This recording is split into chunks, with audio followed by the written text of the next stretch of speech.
History of the Hungarian People's Republic. The Revolution in Culture. The new Hungarian Constitution of 1949. Historian Jörg Hoensch writes the following, quote, "The government's new written constitution came into effect on the 20th of August 1949, the traditional national holiday in honor of Saint Stephen, Hungary's first ruler, now referred to as Constitution Day. Of the 67 proposed amendments to the Constitution, 6 were incorporated into its final form. The Constitution also increased the autonomy of the administration and thus prepared the way for the introduction of a system of Soviets, which was officially introduced through Law No. 1 of 1950. Unquote. Kovrig writes that the new Constitution, quote, came into effect on 20th of August 1949, intentionally coinciding with the traditional St. Stephen's Day, renamed Constitution Day. Public debates were staged on the draft, and 6 of the 67 proposed amendments were incorporated." Unquote. On this occasion, the leader of the Hungarian Communists, Rakosi, said, quote, "In order to ensure and develop the rights gained by our working people, we created the Constitution of the Hungarian People's Republic, which states, 'In the Hungarian People's Republic, all power belongs to the working people,' and that the state of the Hungarian People's Republic fights against every form of exploitation of man and organizes the forces of society for socialist construction. This constitution ensures the right of the working people to work, leisure, and culture, ensures equal rights to women in every field, and opens wide the gates of development to youth." Unquote. Revolution in Education. The Western capitalist countries had propped up the Horthy fascist dictatorship, which had kept the Hungarian people in ignorance and oppression. Their goal in supporting Horthy had been to prevent revolution and to isolate the USSR. Eric Roman writes, quote, "The French, through a series of fragile alliances, established a cordon sanitaire as a rampart against Bolshevik political penetration. For this cordon to be effective, it was essential that the social and political systems in the region remain stable, lest a major upheaval opened the road to revolutionary change. Thus, France, and in time Great Britain, gave its tacit support to the semi-feudalistic order that obtained in most of those countries, that is, the countries of Eastern Europe. The result was virtual economic stagnation, industrialization was slow, and the pressure on cultivable land increased, creating a large, landless agricultural proletariat." Unquote. Horthyist Hungary had a, quote, "ossified feudal system." Unquote. Randolph L. Braham writes that, under Horthy, quote, "Hungary's educational system was archaic, inequitable, and restrictive. For centuries, education had been vested in the hands of the Christian churches, especially the Roman Catholic Church, and until 1948, the churches continued to exercise great influence. The Horthyist educational system was basically restrictive and inequitably selective. For example, Law No. 25 of 1920 and Law No. 14 of 1928, the so-called numerus clausus laws, limited the admission of Hungarian citizens of Jewish faith. The composition of the student body in general was not correlated with that of the country. The number of students of peasant and working class background was extremely limited. These inequalities were eliminated, however, in the post-World War II period, that is, when Horthy was overthrown. During the Horthy era, 1919 to 44, kindergarten education, like all other levels of education in Hungary, acquired certain patriotic, chauvinistic overtones." Unquote. Ervin Pamlényi says that, under Horthy, quote, "nearly 1 million people over the age of 6 were not able to read or write. The elimination of illiteracy made little progress. The children of peasant and working class families were able to finish 4 or at most 6 grades of primary school. Only 4% of gymnasium, that is high school students, came from the families of workers and peasants, and in the colleges and universities the figure was only 3.5%. Unquote. Marianna Norris writes in her book that, under Horthy, quote, "Many children of the plains were unable to go to school. Now, however, in the Hungarian People's Republic, boarding schools have been established in the villages so that the long distances will not prevent farm children from getting an education." Unquote. Rakosi stated in 1953, quote, "At present, the number of students in our universities and colleges is 3 times as large as under Horthy, and we can proudly point out that in this respect, we have left far behind developed capitalist countries like Britain, France, and Holland. Behind the rapid increase in the number of the intelligentsia lies a real cultural conquest of the country. Today, the majority of university students come from those strata which, though representing the overwhelming majority of the nation, were as good as excluded from higher education 10 years ago. We are not yet fully aware ourselves of the new opportunities of the vast perspectives opened up to the intelligentsia by the cultural revolution of the past few years, the like of which are unprecedented in the lives of our people."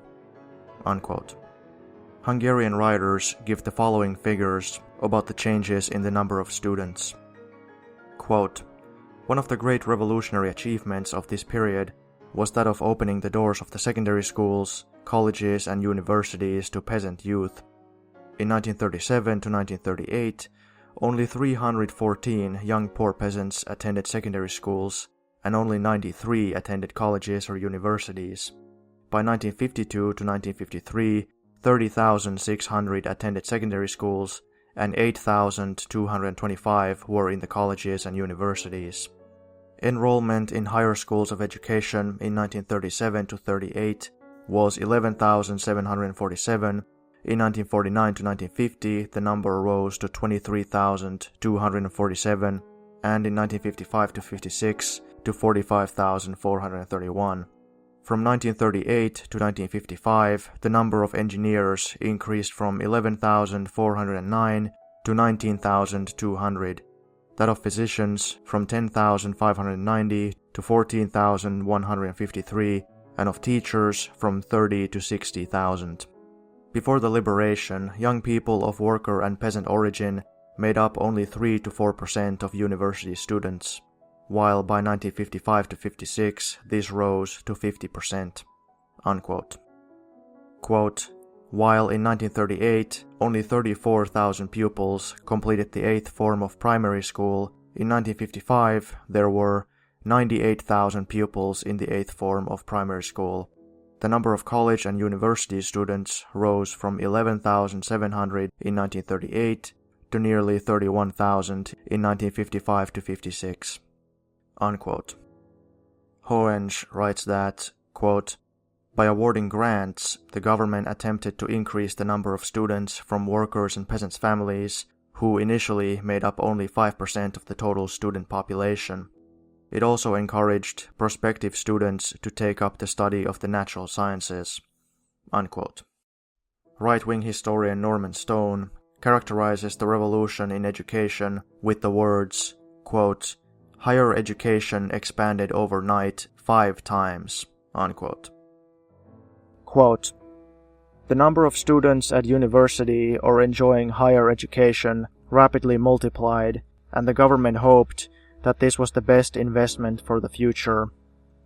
Half the students lived on grants, often awarded to them because of their working-class background, and hostels were built to house them. There were special party schools for the clever, and admission there guaranteed bright prospects. Among the intellectuals, the party also found much support. Some had been shocked by what they had experienced of fascism, and were equally convinced that communism would bring about a just society." Unquote.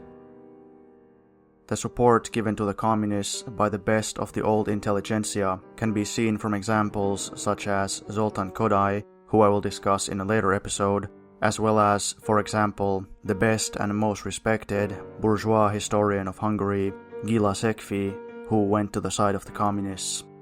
Quote, "After 1945, Szekfi wholeheartedly sided with the new regime, and during the crucial period of the communist takeover between January 1946 and September 1948, he even held the post of Hungarian ambassador to the Soviet Union. In 1947 he published an anthology entitled After the Revolution. in which, after censuring the Horthy regime and the persecution of the Jews, he sang the praises of the Soviet system with special emphasis on Stalin, whom he called the object of highest esteem and love. The Soviet people loved Stalin, he wrote, because they knew that in his simple way of life, almost like a hermit yesterday, today, and tomorrow, he worked for their welfare.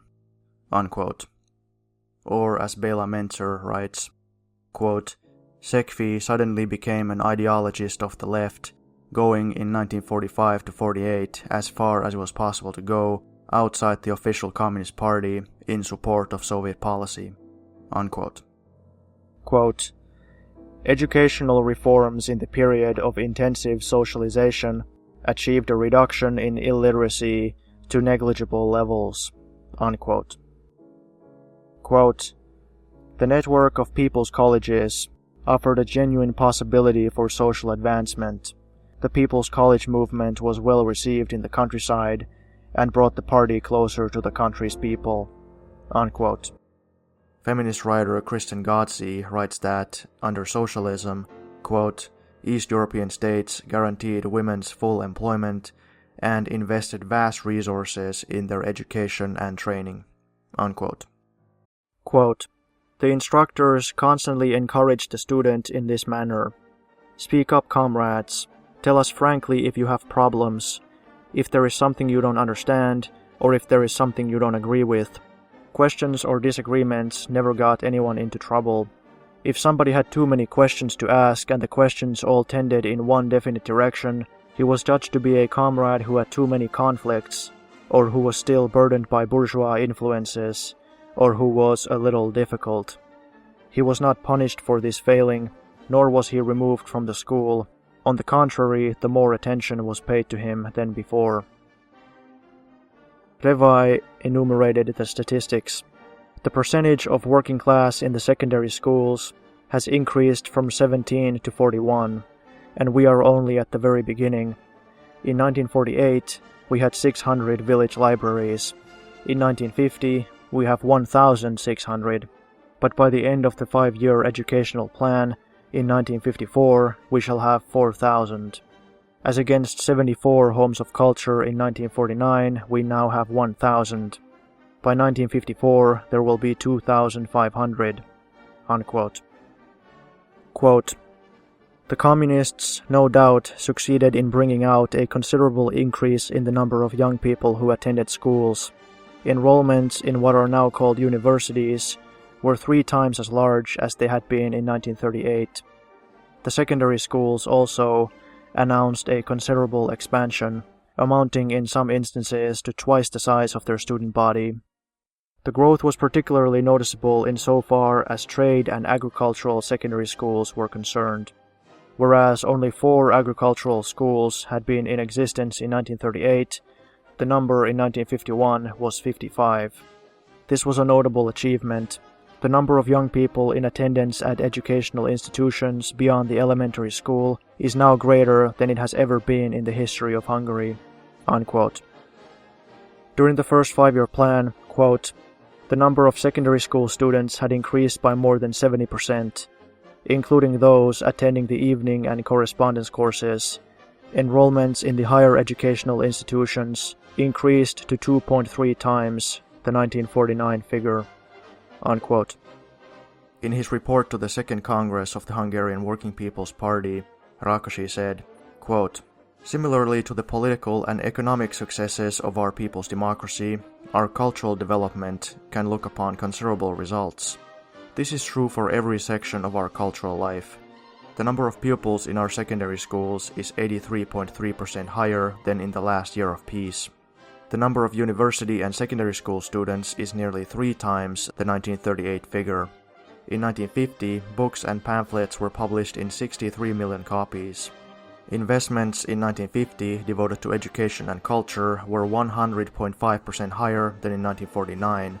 As a result of this development, new socialist buds appeared in every branch of our culture. Unquote. In order to carry out the revolutionary improvement of education, countless new schools and institutions had to be created. Helmreich writes the following, quote, The Communists have added the following institutions: Academy of Heavy Industry at Miskolc, Academy of Industrial Chemistry at Veszprém, Academy of Transportation at Szolnok, Architectural Academy at Budapest, Agricultural Academy, Academy of Domestic Trade and Lenin University at Budapest, Academy of Agricultural Agronomic Engineering at Godolo, the Budapest Language School and Bookkeeping School." Unquote. Hoensch writes that, quote, "In the period after 1947, an impressive number of higher educational establishments, including vocational and technical schools, universities and technical faculties, were set up in record time. These institutions also offered evening courses and correspondence courses for anyone in full-time employment. In 1951, the selective awarding of grants supported 24,000 students in Hungary." Unquote. According to Hoensch, the policy of improving education was also demonstrated in, quote, "the completion of the new Technical University for Heavy Industry in Miskolc, the Agricultural College in Godolo, and the College for the Chemical Industry in Veszprém. In addition, a department for transport studies was set up in Szeged, and a foreign languages college established in Budapest. The party was also able to announce proudly that 57% of students and 68% of secondary school pupils already came from a working class or peasant background." Unquote. Quote, "In 1952, the Presidential Council marked the 60th birthday of Mátyás Rakosi by instituting the Mátyás Rakosi Study Medal of Merit and Study Scholarships for outstanding college and university students." Unquote. Communists also started bringing culture to the countryside. Quote, "From 1946, the primary instrument of rural popular education was a series of presentations called Free Land Winter Evenings, or SZFDE. Within the framework of the SZFDE movement, educational presentations on current political issues and topics from various disciplines and branches of art were held in villages on Saturdays in winter. These educational presentations were sometimes enhanced with brief performances, short drama scenes, poetry recitals, song and dance productions. From 1947, SZFDE books and booklets, published weekly as part of the Free Land series, contained program materials and a short synopsis of political, scientific, historical, literary, or agricultural topics. Film strip was a frequently used visual aid in rural outreach." Unquote. According to Pamlényi, under Horthy, quote, "Cinema became one of the most important media of mass entertainment, but the majority of villages in Hungary, primarily as the consequence of a lack of electric power, were excluded from enjoying it." Unquote. During the first five-year plan, quote, "As a result of the enlargement of the cinema network, the number of cinema tickets sold doubled. Livelier publishing activity, the national increase in the number of libraries and cultural centers, and other data also confirmed the great progress made in the sphere of culture." Unquote. Quote, "During this period, the number of cinemas nearly doubled. The number of cinema-goers increased from 18.5 million people in 1935 to 116 million by the end of 1955. Unquote. Quote, "Mention has to be made, first of all, of the electrification of about 1,000 villages by the end of 1952, bringing them, in the fullest sense of the word, brightness and light. This was also a period when books, press, cinema, and radio veritably conquered the villages. In 1949, there were 685 cinemas in our villages, while in 1952 there were as many as 2,084. The number of radio subscribers rose from 162,000 in 1949 to 312,000 in 1953. The policy of the workers' and peasant state with regard to public education, first of all the introduction of the 8 grades of comprehensive elementary schooling, served, above all, to eradicate the cultural backwardness of the villages." Unquote. Quote, "The growth of book publishing is also worth noting. In comparison to 8,150 books published in 1938, in 1955 it was 17,500. Unquote.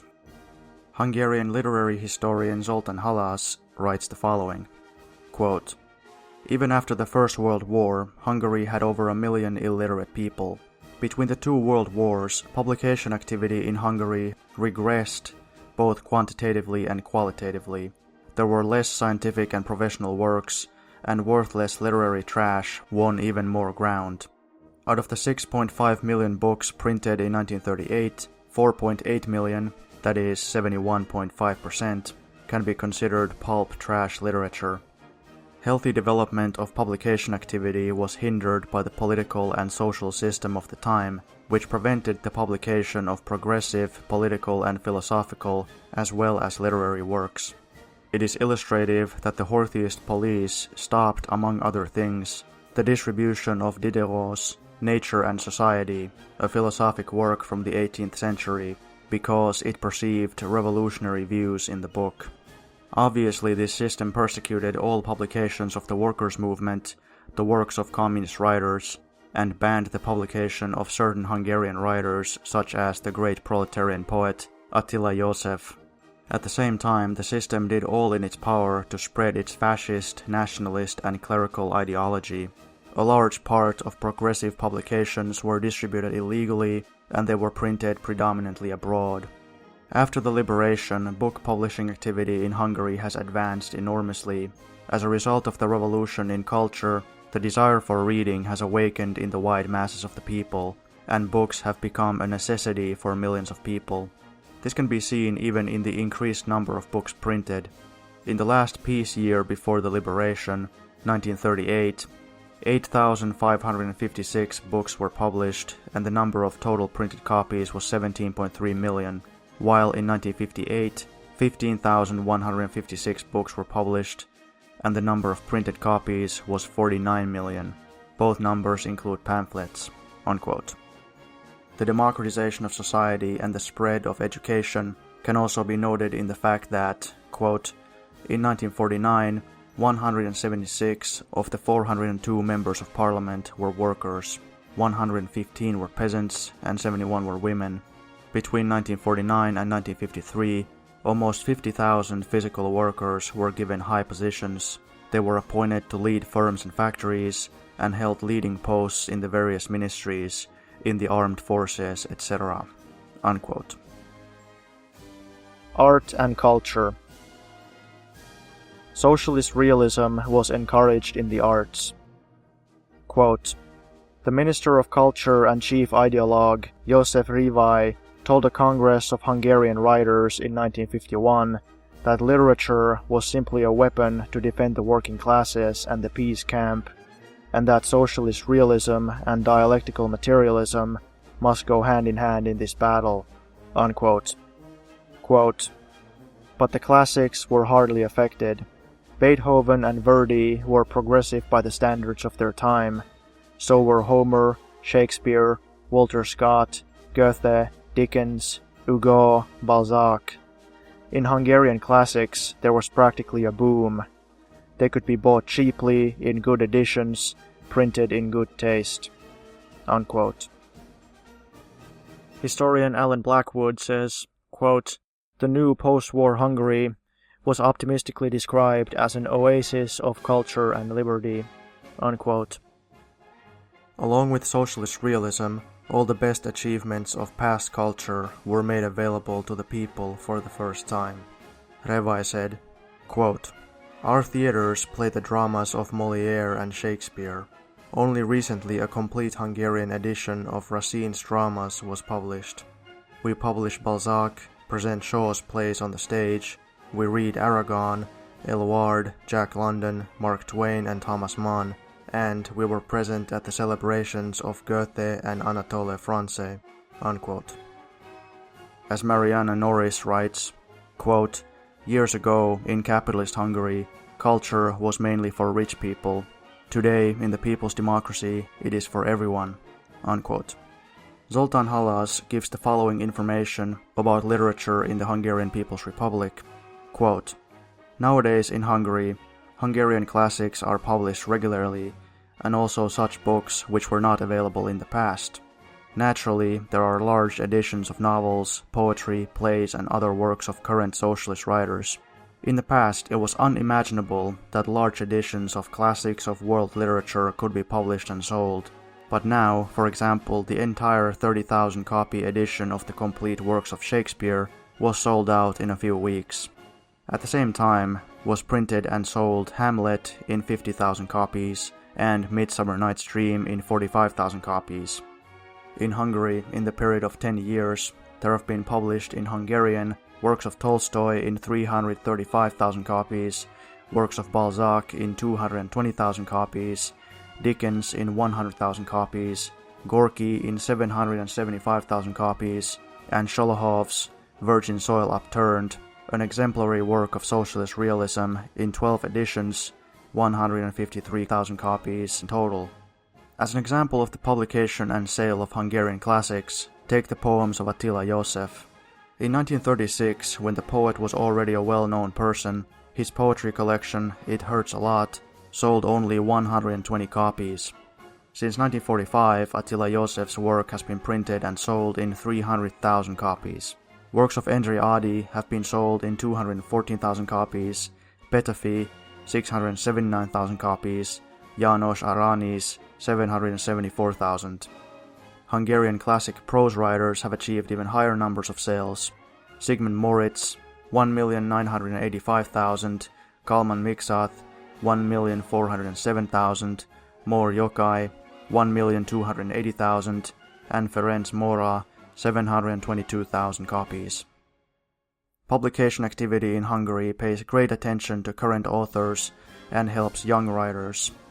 In the course of 13 years, the works of Bela Illes have been printed in 1,278,000 copies. Erno Urban, 359,000, Gila Illes, 334,000, Pál Szabo, 327,000, Jenő Josai Tereshansky, 300,000, and Sándor Rideg in 204,000 copies. These works, with exceptions, are new also in that their subject matter is modern day. They deal with real-life issues. In the current publishing activity of Hungary, well-known progressive representatives of modern foreign literature have a significant part. The leading role is played by Soviet literature. Also, new works by writers and poets from the neighboring people's democracies are published regularly, as well as from China and Korea. Great attention is paid to modern Western European and American writers. In Hungary, new editions of Thomas Mann and Heinrich Mann are always being published. Bertolt Brecht is as popular on the stage as in books, along with Aragon, Éluard, Camus, Sartre, and Vercors. Works by the younger generation of French authors are published. A collection called Contemporary English Storytellers, in an edition of 12,000 copies, was sold out in a few weeks. Works by Maugham, Hemingway, Dates, Graham Greene, Faulkner, etc. have been published recently." Unquote. Quote, "Kossuth Prize was the highest award given to writers, actors, painters, sculptors, and musicians, as well as to scientists, engineers, doctors, and pedagogics, or even to workers and peasants who achieved outstanding production records. The award included a large sum of money, countrywide celebration, and fame and glory. The winners had the right to add to their names the title of Kossuth Prize winner for as long as they lived." As Rakosi said, quote, "Hundreds of scientists, artists, physicians, engineers, and teachers have been awarded the Kossuth Prize, the highest recognition for good work. Our people's democracy, by awarding these decorations, has emphasized that it highly appreciates and respects the creative work of talented people." Unquote. Quote, "Revai was not only a scholar, but a man who really loved and understood art and literature. Revai's articles and essays, and particularly those written during the war, while he was in emigration or underground, belong to the treasures of the Hungarian history of literature and historical research. His long essay on Kilcsé, one of the greatest Hungarian poets and thinkers of the 19th century, and his essay on Kossuth and on the 1848 to 1849 Hungarian Revolution, and his essay on Endre Ady, the foremost Hungarian poet of the 20th century, are fine examples of analytical writing." Revai said, The victory of socialism is impossible without the solution of the problems of the Cultural Revolution. What does Cultural Revolution mean? It means that we have to turn hundreds of thousands of unskilled workers into skilled workers. It means tens of thousands of new and highly qualified experts. It means that we must raise the general educational level of our working people, that we must broaden the cultural and political horizons of tens and hundreds of thousands of state and economic and party officials. It means that we must harness every means at our disposal to the service of the socialist re-education of our people. The school, agitation propaganda, art, film, literature, in fact every form of the mass cultural movement. The Cultural Revolution is not mere schooling or mere training or mere political education. It is a composite of all these. The young communist writers were carried away by Revai's zeal. They felt they were being allowed to share in a task which was really epoch-making. The semi-feudal, backward, hitherto uneducated country of Hungary would soon be a cultured socialist country." Unquote. Various events and celebrations discussed historic and contemporary artists. Birthdays and other anniversaries of artists were celebrated. Quote, "Various institutions and societies, for example the National Council of Trade Unions, the Ministry of Popular Culture, the Hungarian Soviet Society, the Union of Hungarian Youth, produced program booklets for these occasions. The programs of the festivities regularly included the performance of Soviet and Hungarian authors' poems. There was an increased interest in the work of prominent writers and poets on the occasion of the anniversary of their birth or death." Unquote. Rakosi even mentioned the revolutionary poets Petöfi and Vorosmarty in his report to the Second Party Congress. He said, quote, "We are the rightful heirs, the straight continuation of all that which was progressive in our 1,000 years of history, all of which was vigorous and pointed to the future. That is why we could intimately and unitedly celebrate the centenary of the 1848 revolution, the birth of Vorosmarty, the anniversary of the death of Petöfi." Unquote. Quote, "The new socialist culture saw itself as originating from the people, built on the principle, by the people and for the people. As Josef Revai said, socialist culture is popular culture in literature, fine arts and music alike. Socialist culture is oriented towards the people, creating for the people, and in its content and form, it is based on the tastes, language, everyday life, and great historical aspirations of the people." Unquote. Hoensch states that, in Hungarian architecture, quote, "Socialist realism became the artistic norm. In Budapest and the other major cities, the monumental Soviet style of architecture met with an enthusiastic reception from architects." Unquote. Regarding the turn towards socialism in painting, Gábor Rieder says the following, quote, "The exhibition named Towards Communal Art opened in autumn 1949. In the second half of 1949, a cultural revolution was launched in a bid to accomplish a Stalinist turn in art policies. Standing at the helm of the revolution was the newly established Ministry of Mass Education, headed by Josef Revai, a powerful party chief who was to govern cultural policies right until 1953. Playing a key role in mobilizing artists was the state-run Association of Fine and Applied Artists, founded on 24 September 1949. The founding assembly proclaimed no less than, "The artistic founding principle of the association is socialist realism." The association was simultaneously ideological and meritocratic. While relentlessly pressing the official brand of socialist realism, it also welcomed well-respected older artists pursuing other styles. After launching such important new institutions as the Ministry and the Association, and revamping such institutions as the art academies and the museums, the Communists pressed on by replacing the country's free art market by a state-run national enterprise for handling works of art. The first important duty of the association was to stage a big national exhibition. It opened ceremoniously on the first anniversary of the enacting of Hungary's Stalinist constitution, that is, on 19th August 1950. With the first Hungarian art exhibition, the paradigm change in art history, that is, the accomplishment of a cultural revolution, was complete. In 1951, the association first staged its thematic exhibition named Hungarian Soldiers for Liberty, and then on 3rd November another grand national socialist realist parade, the second Hungarian art exhibition, was launched." Unquote. While all of this was going on, while there was massive economic growth, full employment, new factories, new schools, new hospitals, new apartments being constructed everywhere, electrification of the countryside, elimination of illiteracy, flourishing of art and culture, the old ruling classes still hoped for the restoration of the old system. Burchett wrote, quote, "Dismissed Horthy officials and dispossessed landowners who sat along the boulevard cafes to reminisce with their cronies about the good old times and speculate how long they must still wait for the Americans to come and restore their estates and their jobs. The government has taken a tolerant view of those that only talk in cafes, but is sharp to pounce if there is any hint of action.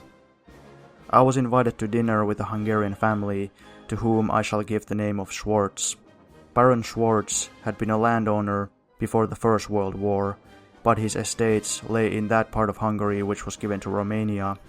The Baron, as a token of changed times, dropped his title and was given a position in the Department of Agriculture.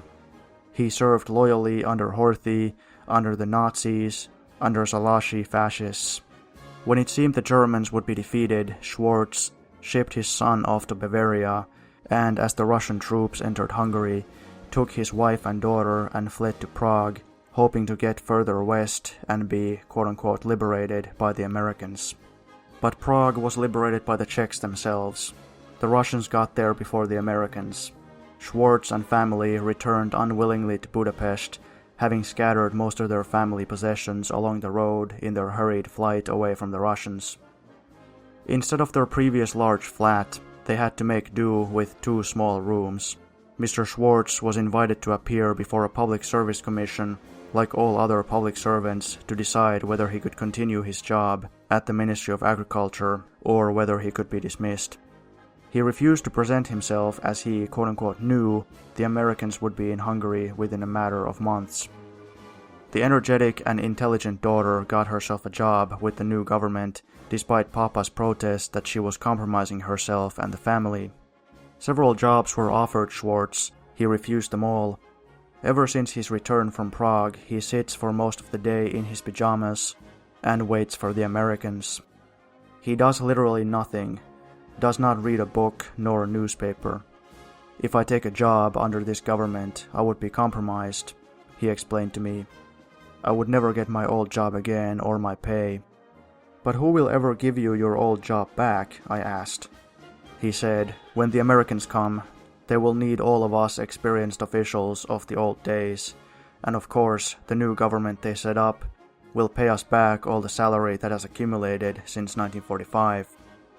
Schwartz sits in his armchair and waits for his daughter to bring home her month's wages. He pockets the lot and daily doles out enough for her bus fares and 1 packet of cigarettes. The first salary after they became re-established went for a deposit on a radio set, so Schwartz could listen to the Voice of America and the BBC in Hungarian. Both he and his wife are learning English in order to be ready for the day of quote-unquote liberation. He lives 5 minutes by bus from the center of Pest, but has no conception of what miracles of reconstruction have been accomplished within a stone's throw of his own flat. There are thousands of Schwartz's type in the country, and their opinions on the temper of the people, their stupid little stories, are valued like gold in the Western legations. Solemn reports are drawn up about oppressions on the basis of the armchair musings of Mr. Schwartz and his kind. They destroy the future of their own children if they can. Schwartz's son has several times expressed the wish to return to Hungary instead of working as a house servant in Western Germany. He could start a new life, enroll in a training course and make himself a useful member of society. But Schwartz insists that he remain abroad and only return with the American army." Unquote.